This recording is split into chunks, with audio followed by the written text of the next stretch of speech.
As we become parents, we think our whole life has to be dedicated to the kids.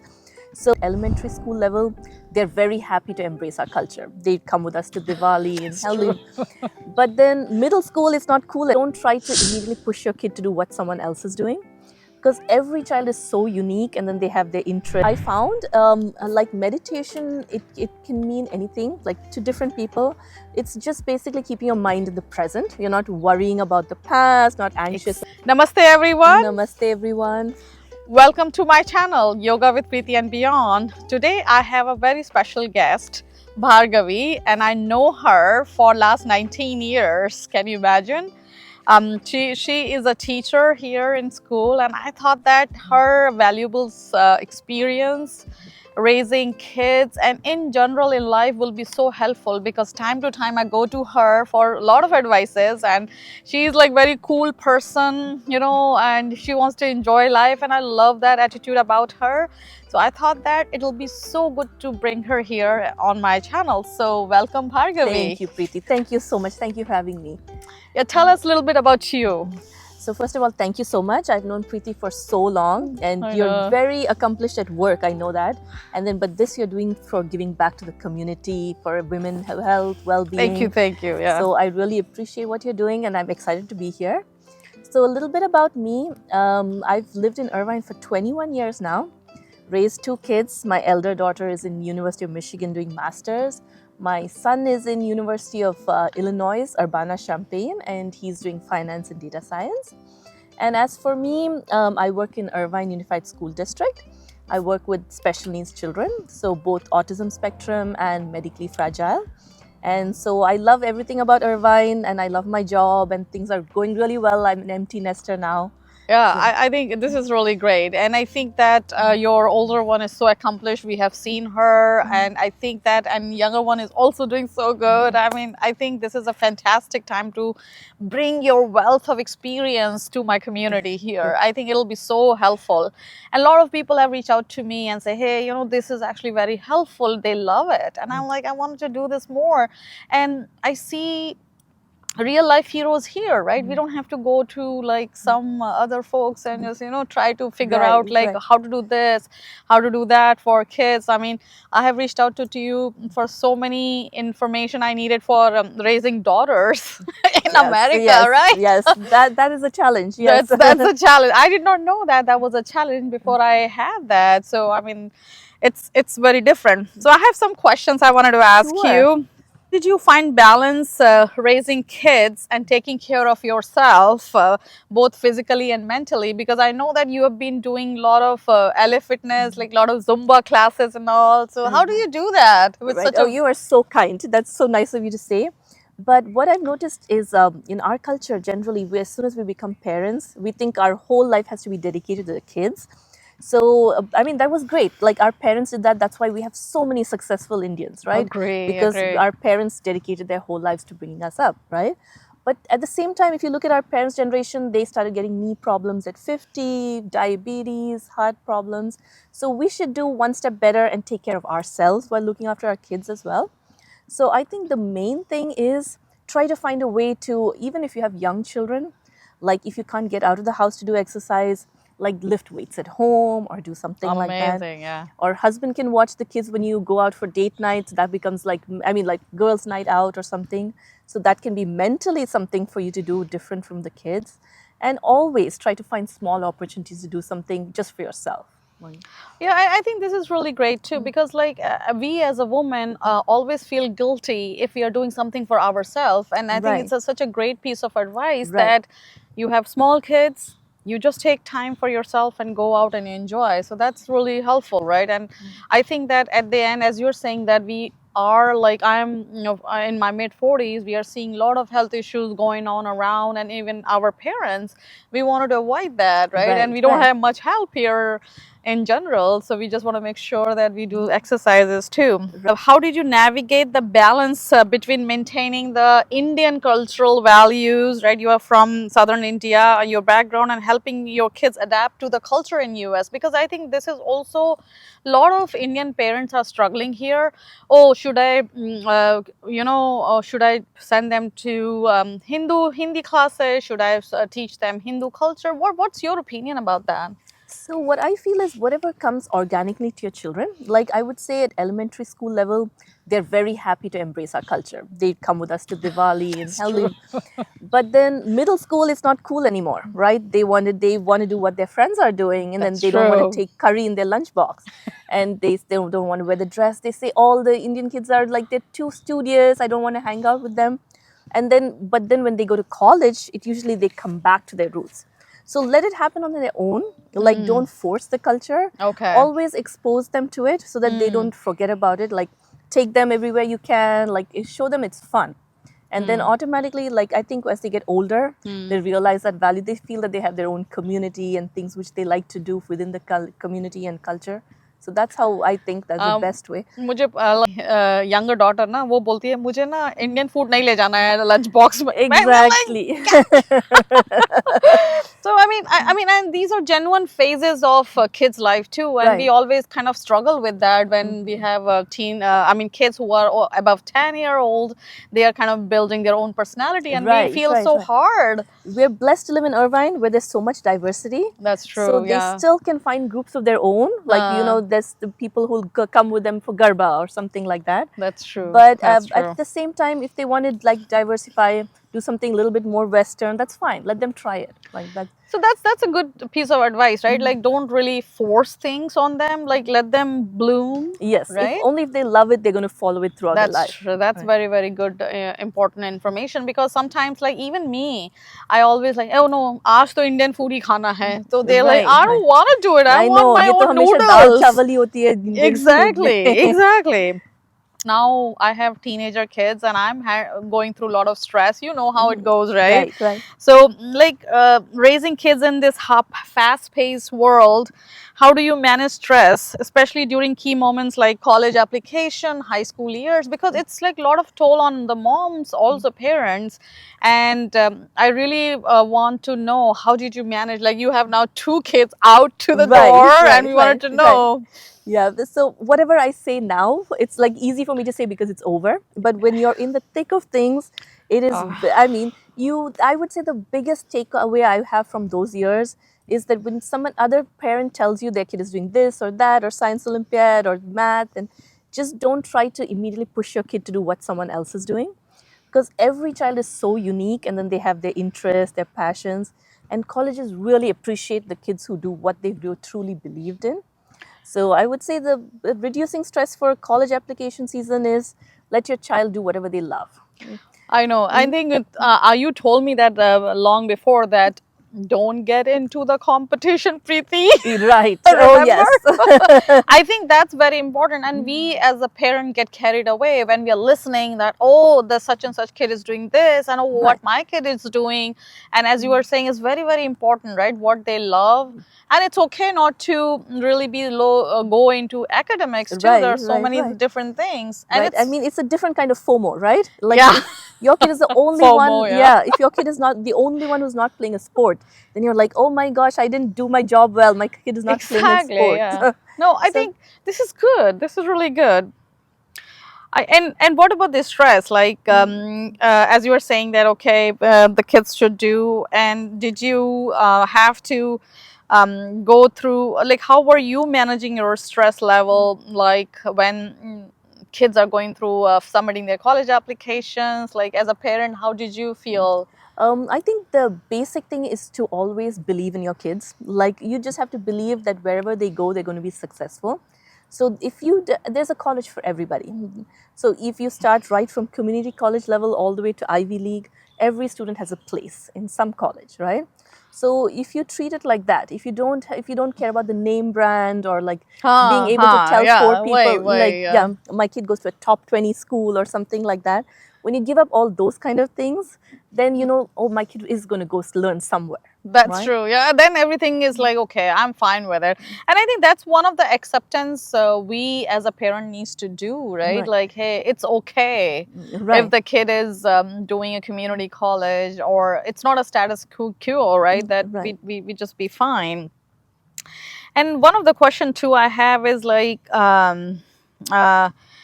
when your kids were growing up, as you said, you did a lot of physical activities. So did you do anything like as a family, the physical Um, activities, yoga or anything like that?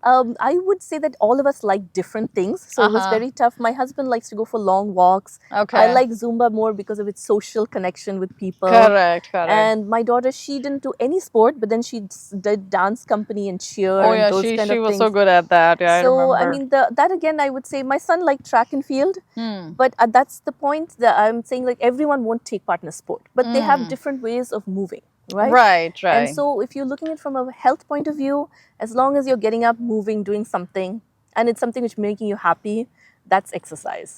No, I agree. And I think and I think it's important to also encourage them to do something, because like one of the thing I feel that I missed out when I was in my high school back in India. I mean, I was just studying, you know. Right, right. I don't remember that I used to do any sport at that time. I used to play before, but then we were just like 4 years were like jail ke andar pad rahe hain, Exactly. And you where know. was the facilities, right? Yeah, We didn't have those exactly. Yeah. fields and the playgrounds or anything. So like one of the thing here is like, how do you foster independence in your kid while ensuring that they are connected to the family, because when they are in teenager they want to explore, right? Right, right. So So what yeah. I would think is Mm-hmm. teaching your child to advocate for themselves, Mm-hmm. right? Right from a child time a child is 6 or 7, if they come and tell you like, oh, somebody bullied me in school or somebody made fun of me, do not immediately rush to help them. Give them the language and tell them, why don't you say this to your friend? Like, why don't you try and solve it yourself? And then step in only if they can't handle something themselves, right? So self advocacy for children, it teaches them how to speak up, how to be independent, and later on in life too, right? Like, don't go and check the grade book yourself. Tell your high schooler, like, come to me if you need help. I'm not going to check your grades, but if you see your grades falling, come to me and I will get you a tutor or I will Okay. help you. So once you teach them that they don't have, they're not, it's not just that mom is telling me to do something, but I'm doing it out of my own will, that itself automatically they become independent. Yeah, that's actually a very good point too. Like as an Indian parents, at least I have seen it too. I'm always like, hey, what are you doing? How's your grade? But I Right, think that like the yeah, midterm is a B, so it's like you yeah, immediately okay, ये start क्या हो stressing. गया, you know. Exactly. But actually, self advocacy, I think, is very important. As you are saying that we should instill that when they are like 6 or 7, Right, like start from there. Even though like if the kids are 10 and above, we can still do it, right? right, right. So Yeah. that's great. That's great. Um, so now that your kids are grown up, so what was the biggest transition for you, and like how did it impact your personal growth and routines, right? Because now, I mean, at least I think from a mom perspective, it's a huge change. Right, So I right. wanted to know how you feeling now and what we should do to take care of those things. I mean, I have that coming very soon as well. Right.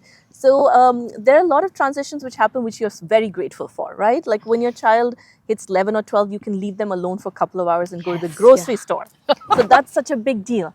And then when they get to 15, 16 and they're driving, you're not chauffeuring them to every activity, no carpools. But then the biggest transition is when they leave home. That time it's not the good kind of transition. It's the more like, oh my gosh, how am I going to live without my child kind of feeling, You know, right? yeah, for mom, it's like kids are everything, and when they Yes. go, it feels like, oh my, my whole world went Right, away. right. So And then, how yeah. so you go through a range of emotions. Sometimes, Okay, to be okay. very honest, sometimes you feel jealousy when you see other moms whose kids are right there, like you going Oh. from home. But the point is, you have to see whether they're happy, right? If you see their kids adjusting to college, they have friends, they're doing something fun every weekend, then you just know that you've done your job, right? And it is hard. You are going to feel sad. But the point is, if even if you have that sadness, but your child is happy, Right. just like any other mother, you should you it's we are totally selfless, right? So it's like you let go of your own happiness for a little bit, seeing that your child is very happy, and then after a few months, you learn to have your own life. Like Right. right Yeah. now, I haven't found my calling. Like I know I want to volunteer, but I don't know what exactly I want to volunteer for. So a lot of my time is just spent socializing, but I'm not. I'm being unapologetic. I'm like, that's making me happy now. I'm gonna do it. That's And if yeah. I find something more meaningful 2 months from now, I'm gonna go do that. So It's like do whatever makes you happy. So that's actually a very, very important point, because I know for a couple of my friends, they were miserable for 6 months when their kids went to college. And I know how that feels. And I think what you're saying is self-acceptance. Yeah. Right, and just do what feels good to you. Exactly. Right, Right. like not like, oh, now I should just because now what is the the storyline, right? Once the kids go, you do this. Right, exactly. You have to be kind to yourself. Kind, yeah, that's Kind to actually pretty yourself. good. Yeah. Kind and self-acceptance Right. is really, If your hobby is going to be binge watching Bollywood wives, go ahead, do go it. ahead and do it, right? Right? Yeah. No one, you're beyond the judging stage, right? Nobody's going to judge you for doing that. So That's great, yeah, because I think sometimes we get into the taboo, right? That okay, right, if you're not हाँ volunteering or भाई like ये helping the हाँ world, ये like क्या हो रहा है, right, right, like, right. but it's okay, It's right? okay, yeah. Right. And it's kind of having acceptance, not like just judging, getting the advice. I mean, some people try to judge you and you kind of get carried away on those things. Right, We right, should not do right, that. yeah. Yeah, that's very good point. And what are the advice you have for mom of the younger kids, how they you kind of touched that earlier as well, right? When you have like kids who are 4 or 5 years old, or like how just do it at home, right? I Right, mean, right, yeah, yeah. that's really good. And what about the emotional wellness, right, during stressful academic times? So, like as you were saying too, right, that where we say, okay, you are going through college apps, just tell me when you need help. Like, what are the other techniques you use to kind of take care of your own emotional well-being overall, and plus helping kids? For kids, I would say this, the main thing is love them unconditionally. You're the only person in the world who will do that, right? Like it's not transactional. You tell them I love you. If anytime you mess up, anything which goes wrong, come back, we'll find a way to fix it, right? Right, That is the right. kind of message you should give your children, because they don't have anyone else who will do that other than you. And always be proud of your children, right?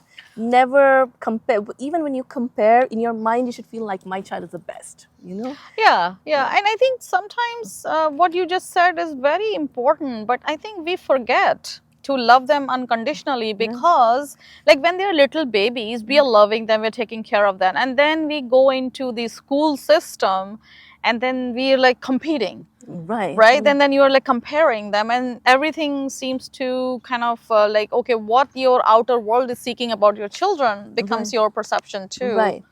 So Yeah. love unconditionally. Look I at that, viewers. Love unconditionally I your actually kids. I read this quote. I might not be quoting it correctly, but the way you treat your children when they're growing up and then they need you for everything. If you don't treat them well, if you're like always critical, scolding, strict, that's the exact way they're going to treat you when you grow old. Oh my gosh, So, that's so really if good way of looking at so if it. you want motivation, make sure you're really nice to them, so your old age you get it back. Like Seriously, oh my god, that's amazing. That's really amazing. I love it. I love this quote. I love this quote. So, like, has spirituality or mindfulness practice played a role in your parenting journey?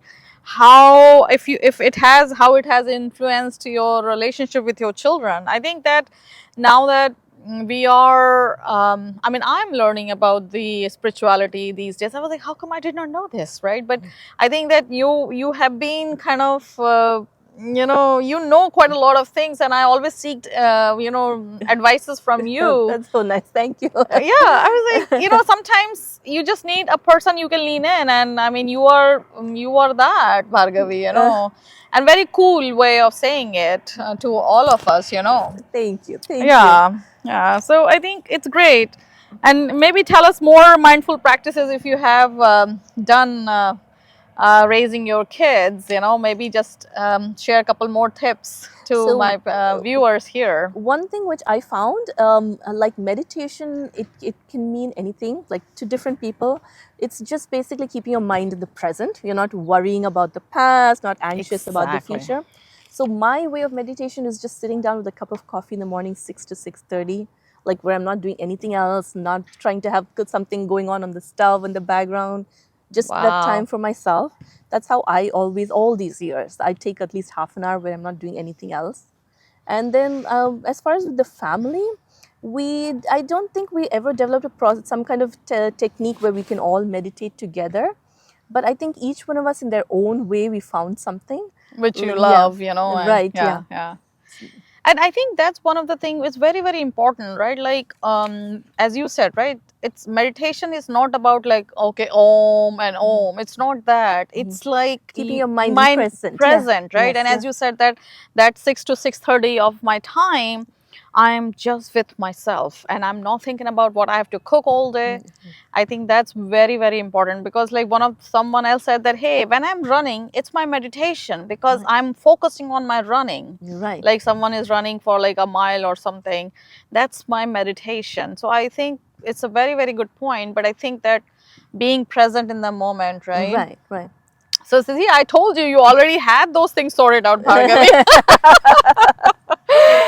Any last thoughts, collaboration? What do you wanted to share? Anything else? No, I'm just super excited to see when it comes out, and I wish you all the best. Thank you, And thank I think you. it's an amazing thing you're trying, and I hope it becomes a big YouTube channel and a lot of Thank you, subscribers. thank you.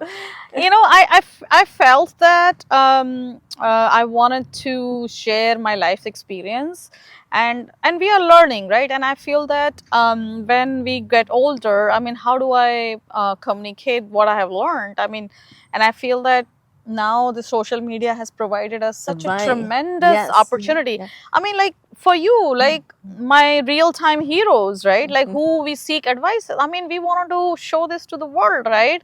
Anyone can be the hero, right? And we just learn from each other and grow as a community. So thank you so Thank you, much Preeti. for Thank you. being Thank here. you. Thank you. Thank you, my viewers. Continue to watch my channel, Thank subscribe to my you. channel. I'll bring more collaboration interviews. Thank you so Thank you. much. Thank you, Preeti.